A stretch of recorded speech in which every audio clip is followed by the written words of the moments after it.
So imagine this scenario. You're sitting in a room with a bunch of other people, and there's a big test coming up soon. Everyone's kind of freaking out about it, but you're not. Why? Because you already know everything that's going to be on the test. It sounds like a cheat code for life, right? It's like, how is it possible to learn so much faster than everyone else? Well, it's not a cheat code. It's actually a real thing. I'm going to teach you exactly how it works. In this video, we're going to go over 3 techniques that will allow you to learn anything faster and more efficiently.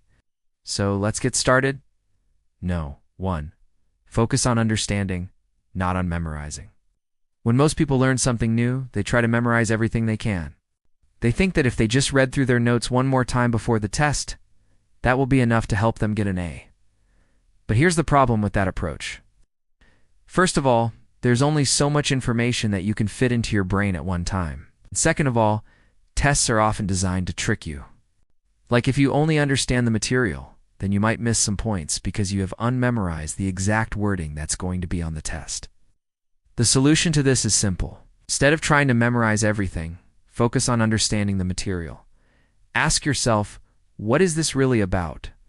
What are the underlying principles? If you can do this, then you will be able to learn more information faster.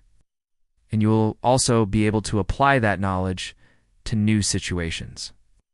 This is the difference between knowing that New York is the capital of the United States and knowing that the capital of France is Paris.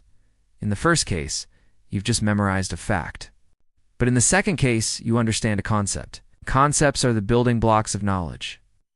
Once you understand a few key concepts, you can use that knowledge to figure out pretty much anything you need to know. So if you want to learn more and memorize less, then focus on understanding the material. 2. Use active recall. The next technique that you can use to learn more effectively is called active recall.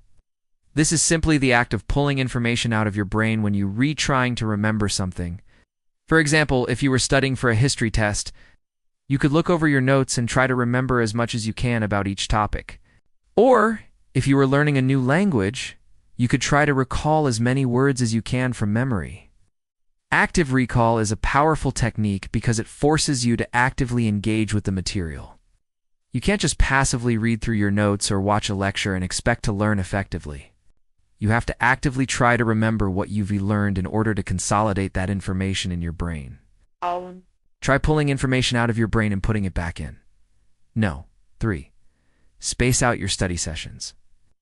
The third and final tip that I have for you today is to space out your study sessions. Most people make the mistake of cramming for a test or trying to learn everything in one big chunk. But this is not an effective way to learn. In fact, it's often counterproductive. Your brain needs time to process and consolidate new information. So if you cram for a test, you're not giving your brain the time it needs to learn. The solution is to space out your study sessions. For example, if you have a test on Monday, then start studying on Sunday. But don't study for 8 hours straight. Instead, take breaks and give yourself time to rest. This will allow your brain to process everything you've learned, and it will make it easier to learn even more. So if you want to learn more and learn faster, then space out your study sessions. Give yourself time to rest and recharge. When you come back to study, you'll be able to learn even faster than before. So those are my 3 tips for learning more effectively. If you want to learn more about any of these topics, I'll provide more information in the description below. Thank you for watching, and I hope you've learned something new.